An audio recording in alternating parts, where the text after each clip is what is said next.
Chairwoman Klobuchar, Ranking Member Lee, and members of the subcommittee.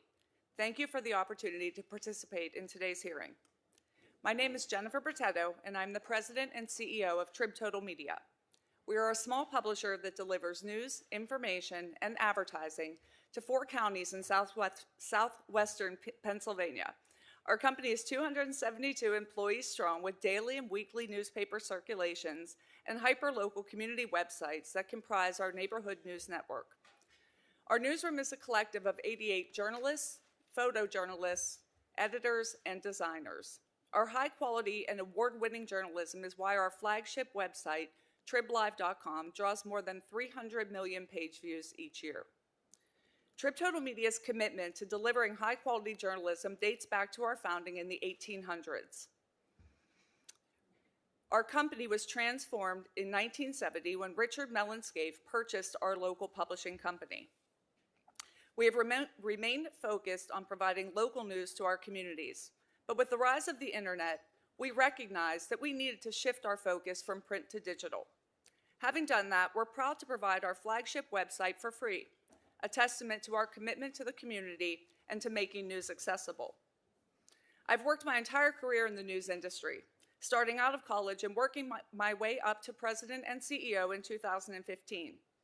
I've seen firsthand the changing nature of news consumption and distribution, and can attest that the news industry faces a dire and insurmountable challenge: leveling the playing field against the vast power exerted by dominant digital platforms.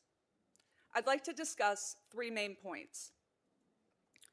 First, local newspapers are under incredible financial pressure, and we must ensure that the people who create high-quality journalistic content are compensated for it. With the growth of the digital platforms, we saw our readership shift to fewer subscriptions and then cancellations. To become profitable, in 2015, we restructured our business. We closed 2 newspapers, sold 3 others, and made the difficult decision to lay off more than 150 employees. In 2016, we published our last print edition of the Pittsburgh Tribune-Review and moved our reporting in that market online. These decisions were essential to stay in business, but they have ramifications to this day. Several communities in southwestern Pennsylvania are considered news deserts, not served by any local newspaper.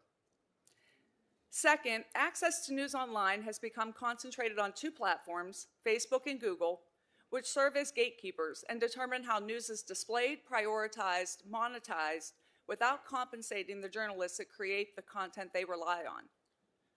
Tech platforms have become gatekeepers, controlling access to news, my company's original content, on their sites.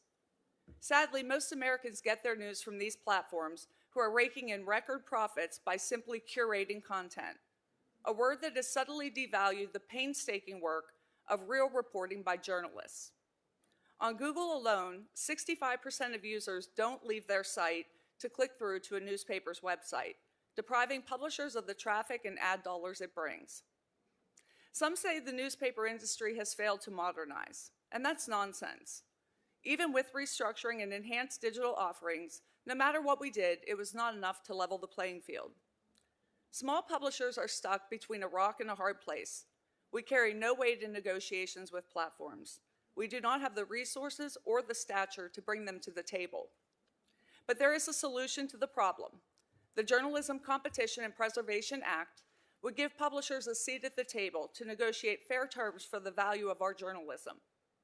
Thanks to the leadership of Chairwoman Klobuchar and Senator Kennedy, the JCPA would provide a limited, safe harbor period for news publishers, irrespective of size or political persuasion, to negotiate collectively with the platforms for fair compensation for the use of our content. It's imperative that journalists are fairly compensated, and the JCPA would allow us the opportunity to seek just that. The bill does not prescribe the outcome, but it allows the opportunity to seek fair compensation, requiring the parties to negotiate in good faith. To receive fair compensation for our work would enable small publishers like my company to invest more in our communities, hire more reporters, increase quality, fact-based news. Thank you again for the opportunity to testify at today's hearing.